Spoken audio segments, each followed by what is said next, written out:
Hello and welcome to The Cage on Sports Tonight Live. I'm Bret Hollywood Freeman. With me as always, my partner in crime, Mr. 48, Brad Wharton. Brad, how you doing? Not bad. Today we've got some really exciting guests, two of the most exciting UK MMA fighters I know. First of all, we've got Ash the Cruiser Grimshaw. Ashleigh, good to see you. Thanks for coming. For having me on. And also we've got Stav Crazy Bear Economou. Stav, really glad you're here. Really glad to talk to both you guys about what's coming up. Today we're going to focus a bit on the upcoming fights of the weekend, UCMMA. You guys both have fights on UCMMA, big fights. Ashleigh, what's coming up for you this weekend? Well, this is sort of my #1 title contention fight. Originally it was for the belt against Brendan Katz, but he had to pull out due to illness. So now I'm fighting Ray Edgar. So hopefully when I put him away quickly, I can happily announce I'll be fighting Nathan Beer in May. Which is, I'm allowed to announce that. Yeah, that's going to be a good fight as well. That's on. Yeah, after fantastic. I smash this guy. And I think I owe you a $5 because when I was getting ready for my fight, we talked about your overhead, yeah, right? You did owe me, give me a you? bit of tip for it. Yeah. So yeah, so I'm really looking forward to that fight. I guess I first saw you fight probably, gosh, maybe 3.5, 4 years ago now. Probably in one of the old cage rages back in the day, back at the old Troxy. Yeah, exactly. And yeah, I've been following you. You know, my wife sort of picks out favorite fighters, and you're one of her favorites at the moment. Tell us hello. Yeah, exactly. Yeah, but your fights are always exciting. You train like a maniac. I've been into Titan trained with you guys. Oh, you know what we go through. Yeah, You've seen it yourself. Yeah, and your cardio is always just off the hook. That's the idea. You set the pace. You can beat people up. It's easy. Yeah, exactly. In theory. Well, yeah, not that you really need the VT, or need the cardio rather. Let's go to VT. We've got your highlight reel, so I'd like to show the folks at home. So check out Ash the Cruiser Grimshaw. Excellent. My name's Ashleigh Grimshaw. I'm 28, from Fulham, fighting out of Team Titan.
Wow, says it all, doesn't it?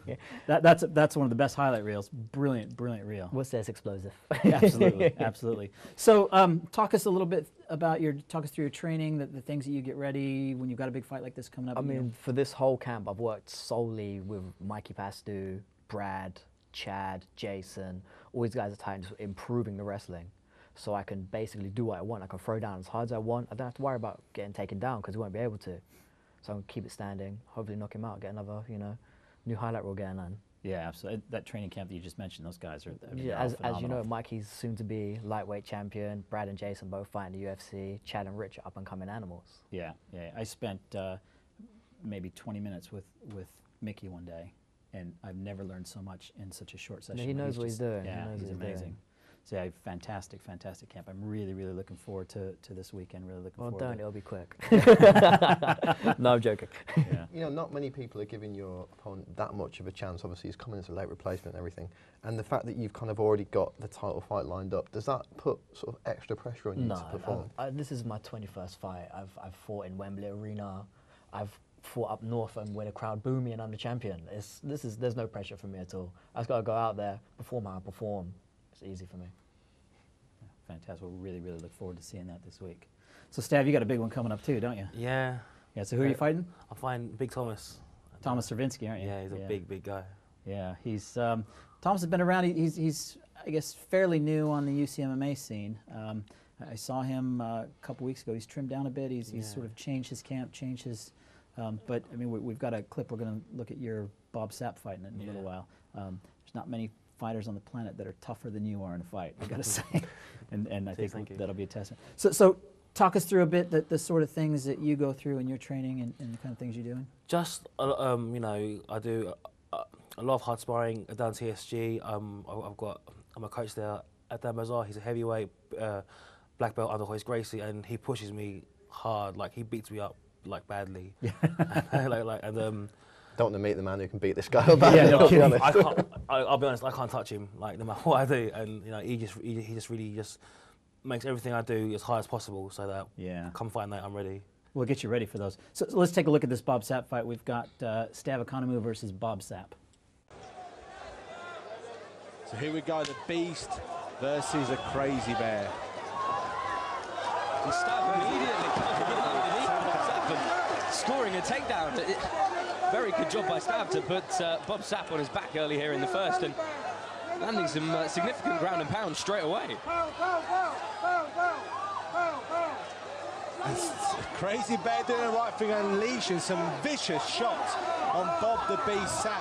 Yeah, Bob trying to create some space with his shins, but Crazy Bear's got 125 kilos of his own to drop down on him, and elevator hook possibly from Bob Sapp, but Crazy Bear looking to move to side control, slightly impeded by his position up against the cage here. And we said this fight was going to start fast, and boy has it. And Crazy Bear throwing some lever there. Big hammer fist there going from Crazy Bear. He doesn't want to gas himself out though. He wants to, with every shot, hit Bob Sapp. And that's what he's doing. He's utilising his weight, and Bob Sapp is finding it difficult. And good elbows there by Crazy Bear as well. Yeah, one thing that you can never underestimate is just how tiring it is to get beaten up on the bottom position in mixed martial arts. Another big elbow, 4 or 5 big elbows there by Crazy Bear, utilising his big weight advantage over Bob the Beast Sapp.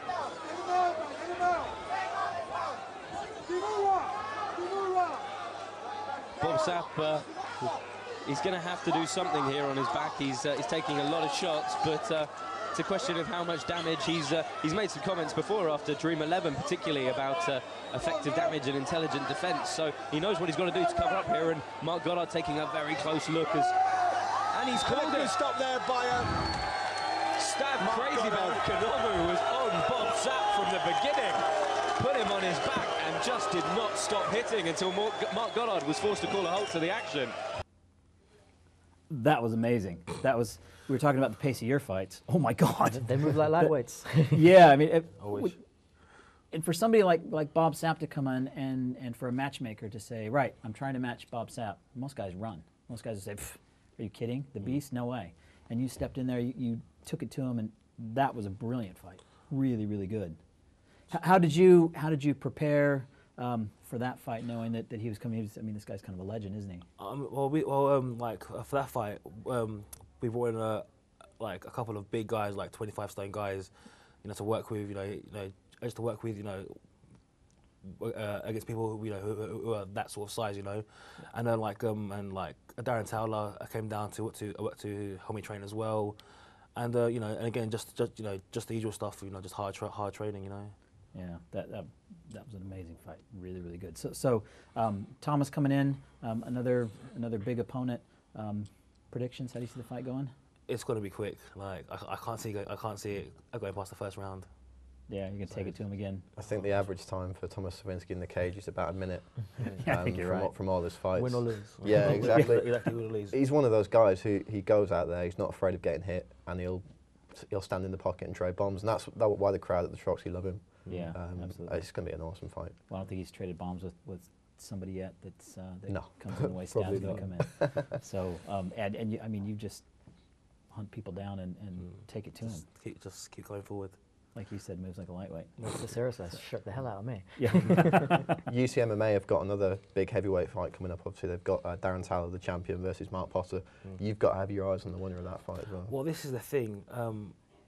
Darren Towler is a good friend of mine. He actually trains out of TSG as well as in Freeman's camp. And like for his last fight, I was in his corner. Yeah. And so obviously I want him to win, and I'm gonna be his corner, and I'm gonna be training to win. So, and if he does win, unfortunately I can't fight. Like unfortunately, no, we can't fight. Like we have discussed it, and it's not gonna happen. Unfortunately, as much as the people would want to see us fight, I'm afraid that a fight between me and Towler just isn't on the cards, unfortunately. However, if Potter wins, that's Different story, isn't another it? story, yeah. Yeah. Ash, what about you? Have you ever had an opportunity where you had to face one of your friends? Do you know what? Funnily enough, no. Seriously, as many Because you don't have any friends? Or Pretty much no one likes me anyway, so for everyone. No, I've never come across it. Where even though I've started from like 10 years ago up until now, it's never come across where I have to fight someone I've trained with or someone I know. Just never happened. And that's shocking given the camp that you train out of. I mean, you've got everybody at your camp. We run pretty much once they get beat by us, joins our team anyway. So. How about you, number 48? I'll fight you. Yeah. I'm back in Bret. That's right. Next week, Hollywood versus number 48. Don't miss it. Fantastic. I tell you what, I'm so excited. So this is my first event of the year as well. I hate the holidays because you just have to take a break from MMA, don't you? And you don't have any events. It's you weird, don't get isn't to it? get a microphone in my hand. I'm gagging for a microphone in my hand. So yeah, so it's going to be fantastic on the night. I can't wait to introduce both you guys.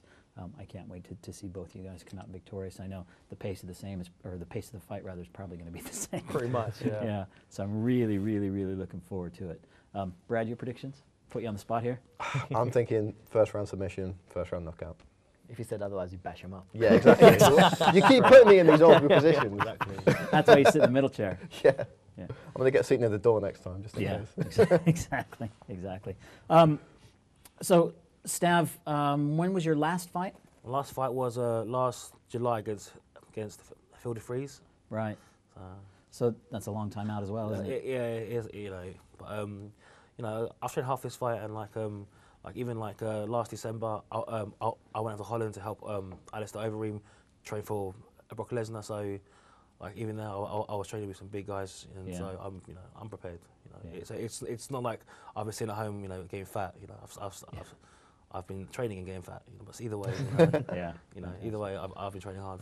Yeah, really good. And Ash, when was your last fight? Last year, Cage Warriors, I believe, against Graham Turner. Let's talk about that fight a little bit. 'Cause we're going to talk about the UFC in the second half, and we're going to talk about the Bisping decision. And you had a tough decision on that fight, didn't you? It was a harsh decision, we'll say that. Yeah, harsh is a good word for it. Again, that was, Graham's no slouch. It could have gone either way, if I'm completely honest. That was a fast-paced fight. It was a good 3-round war. Yeah, One really of my enjoyed favorite that one. fights, despite the decision. Yeah, so I mean, it's I think even Bisping said it, that the biggest cliche in the world is don't leave it to the judges. Yeah, but you can't put everyone away. It doesn't work that way. Well, exactly. Otherwise, we will be world champions. Exactly. Yeah, and I think something I learned is that at least with me, I sort of thought differently when I was actually in fighting than I did when I was training. Yeah. And a lot of things that I drill in training, they just didn't quite come to me, except for that overhand right that I got from you. You owe me for that as well. Don't forget that. Exactly. All right, join us when we come back to part 2. We're going to talk about the UFC. We're going to have a fan on our digital wall, and we'll talk a little bit more about what's coming up this weekend. So be right back.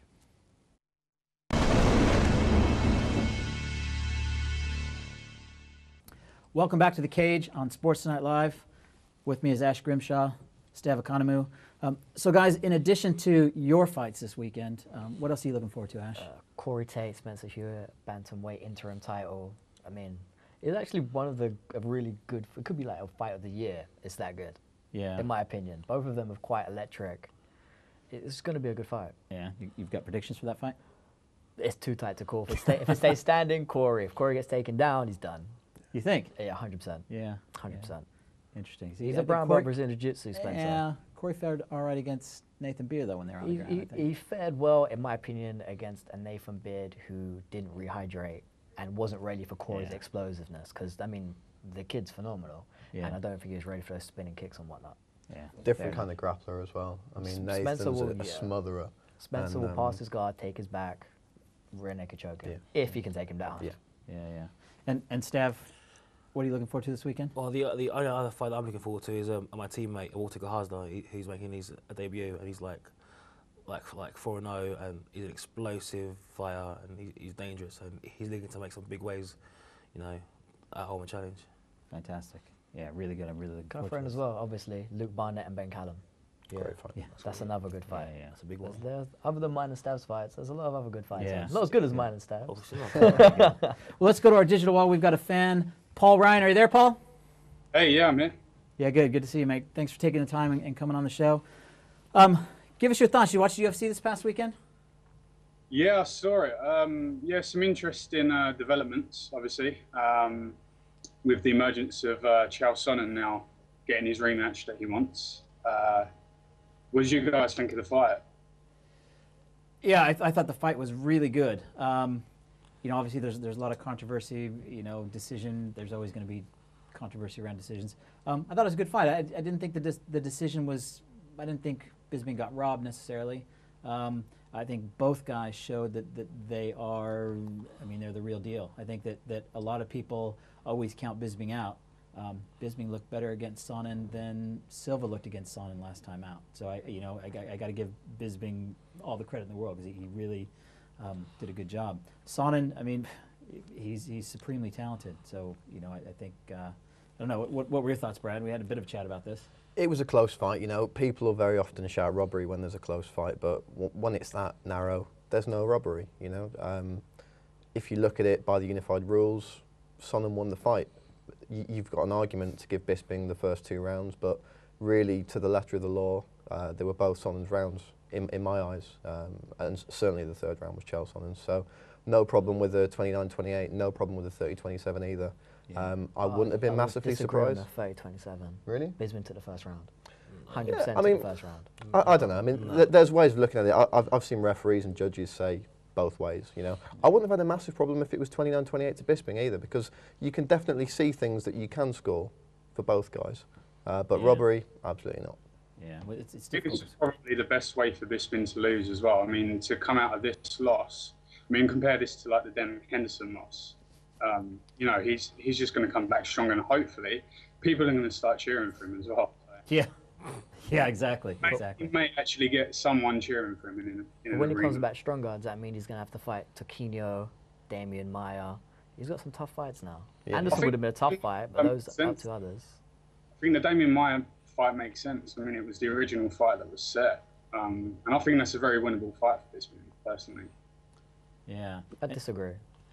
Yeah. I think you get taken down to some mid, in my opinion. Yeah, really? Yeah. I think the one thing that we can say, though, is that neither guys come out of this fight looking bad. So, people say, well, Bisping's lost, he's getting knocked back down the ladder, but Even I'm a how Bisping far, fan after that. Exactly. Yeah, How far down the ladder is he? Not We've got Sonnen versus Silva next. Vitor Belfort probably get the next shot after he beats Wanderlei Silva. It's Bisping then, in my eyes. If he beats Wanderlei Silva. Yeah, I mean, Sonnen Silva next. I'll tell you what, though, the fight that I'm looking forward to, my fight of the year, Diaz Condit. I can't wait for that fight. What do you think of Diaz and Condit? That kind of makes my head go all funny, that fight. That is absolutely insane. No, seriously, I mean, this event has kind of gone under the radar a little bit. There's, also Roy Nelson and Verdun fighting. It just kind of snuck up on us. But, the main event, that's going to be absolutely insane. Yeah. I've been waiting for that fight, well, since they announced it. I mean, Diaz is my all-time favorite fighter, bar none. And I think he's going to absolutely smash it. I was actually really, not happy for GSP, obviously, because, he's got a bad injury and wish him all the best and want him to get back. But I was really happy when they announced that he was out of the fight, just because I've been wanting to see Diaz versus Condit for so long. So can I just say you guys are back in Diaz?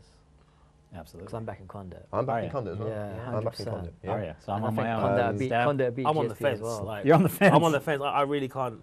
I can see it going either way. I can't even attempt to predict the winner because either way, either way, a GSP has got a tough next fight. So I don't know. We'll just have to wait and see.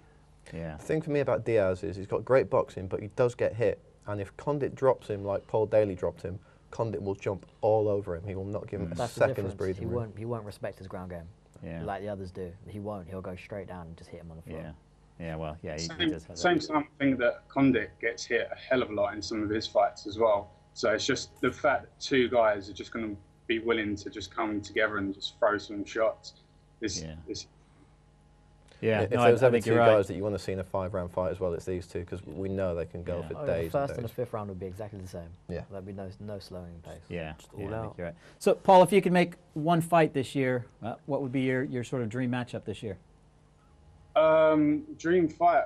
Well, this week I've kind of read a few things about John Jones jumping up to heavyweight, or intending to jump up to heavyweight this year. Whether that's actually going to happen, I don't know. But I mean, you know, take your pick from any top heavyweight. It'd be really interesting to see how his size translates over to the heavyweight division, especially his length as well. Yeah, yeah. Well, another supremely talented fighter, isn't it? I mean, these guys are just, they're coming up, and their skill set is so broad.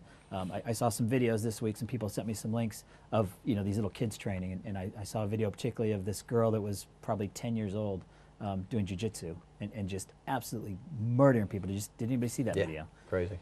And these kids are coming up, and it's a whole different level. And I think that, you know, Jones, I mean, he's a young guy, and he might just sort of be on the crest of that new generation. I think again, he's just supremely talented. I hate to agree with you on that because that makes me an old man, but you're right. Kids nowadays, the kids I've seen in the gym, if I would have fought them 2 years ago, they would have opened me up. Yeah, it would have been a really bad day. I was like, Jesus, where do these kids get all these skills from? Yeah, it's exactly, crazy. Exactly. Paul, thanks for your time today. We're going to let you go. Really appreciate you coming on and offering your insights, having a little chat. Be sure to keep watching us on The Cage. Thanks again. Have a good night, guys. See you later. Catch you later. See ya. So I'm going to be here all on my own next week saying, see, I told you so. I'm going to look right in the camera and I'm going to say, I told you so. We put more money on it. Do it. Double or nothing if you want. That's it, yeah. Double or nothing. On my Fiverr, yeah. Outstanding. So yeah, so let's talk about back to UCMMA a bit. The events at the Troxy are I mean, they're brilliant. It's the best atmosphere in the country. Yeah, definitely. That's one thing to have down is the crowd is electric. Yeah. Yeah. Seriously, yeah. it's electric. Absolutely. I mean, Dave doesn't just sell a fight card, he sells a night out. Oh, and some people criticise him for it, but when you're there, you enjoy it. I mean, you can go to some fantastic MMA shows up and down the country. And it's the just night out before the night out. Yeah. It's really fun. You go to some shows, the fights are great, but it's just kind of MMA fans in the crowd, or people who've just come to watch their mates fight. And there can be quite a closed-up atmosphere, but you go to the Troxy and it's basically one big party. It's a fantastic night out. Yeah. And what's it like as a fighter? I mean, is it easier for you to fight in an atmosphere like that than it is in a smaller show, smaller atmosphere? I mean, I'm not sure how many other fighters would agree with me. When you walk down to the cage, you can hear the crowd, but once the bell goes, it's pretty much silent, and you just look at the guy and Stav, you'd agree with me on that? Yeah, 100%. You know, I mean, as you say, as you go down, you can hear everyone screaming. You can hear, the people, at the top, just all go mental. But as soon as that bell goes, it makes no difference at all. All you want to hear is your cornerman, and that's it. Yeah, exactly. Yeah, no, I think the Troxy. I mean, I work a lot of events, and you're absolutely right.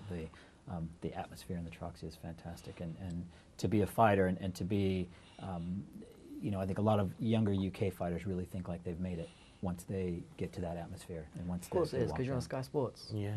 Well, that's a big deal. You're on Sky TV. I've been on Sky TV like twice this week. Yeah. Thanks, Dave. Yeah, exactly. Yeah, so I think UCMMA this weekend. The thing that I like is typically the Troxy ends. I get in my car, I drive home, turn on the telly, and guess what's on? UFC. So fantastic night. Been a great Saturday night. Yeah, absolutely. Luke Saenz versus Pete Irving in the main event. Oh, yeah, that's going to be interesting. Yeah. Very interesting. Luke's a very experienced kickboxer. Pete's doing his first kickboxing fight, but it is just a really strong guy, really talented, tenacious guy. Pete has been training hard for this. Yeah. He's been up with Kieran Kedal, working his hands every day with Jason Young, Luke Newman, Wendell. Those guys are putting him for his paces. He's more than ready. He's even on weight already. That's it. Seriously, I saw him last week. He was only 3 kilos to go last week. Really? He's looking in great shape. Yeah. Well, he looked good last time out. I mean, his last fight with Maguire, that was a good Unlucky fight. decision, but it happens. It was a good fight. And if you look at the stand-up portion of that fight, he was beating Maguire to the punch. Very good jab in that fight, and a good right cross as well. Yeah. Whether he's going to be able to utilise that against such a talented kickboxer, I don't know. I think maybe the key to win for him is, getting in the clinch, putting his man up against the cage, and using knees from the inside. But for K1, you got one knee in the clinch. Yeah, that's the problem. Yeah. So it's kind of nullified that game completely. Yeah. In my opinion, who's the faster guy is going to win, and I believe it's Pete. Yeah, no, I think you're right. So this week in the Troxy UFC, dare I say, it's go time.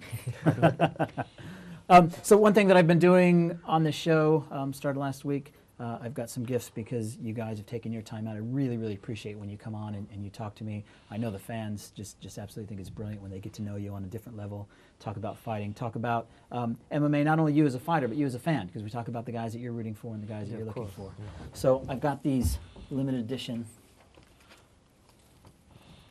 Excellent. t-shirts. Ash. Thanks, Brett. Thank you. What's the biggest size you got? Yeah. That's an Extra large. medium. Extra large. They're still going to fit me, but still. Extra medium. still. I'll wear it to So bed. now you're officially members of the Hollywood Army. Why not? Why not? Thank you so much for coming on today. Like I said, it's my pleasure to talk to you guys. Brad, as always, thanks for being here. Thanks for keeping things ticking over. Always a pleasure. Make sure you guys turn in next week when we've got some more great MMA action, some more talk, some more fighters, right here on The Cage on Sports Tonight Live.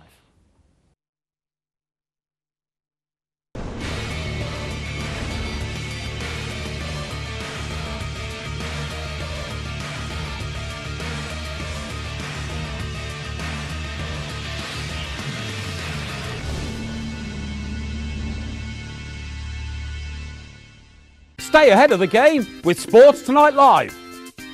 Don't miss a thing. Subscribe to our YouTube channel. Search for Sports Tonight Live on Facebook and like our fan page. Follow Sports Tonight TV on Twitter and tweet us your thoughts and opinions. Sports Tonight Live, it's the platform for the fans.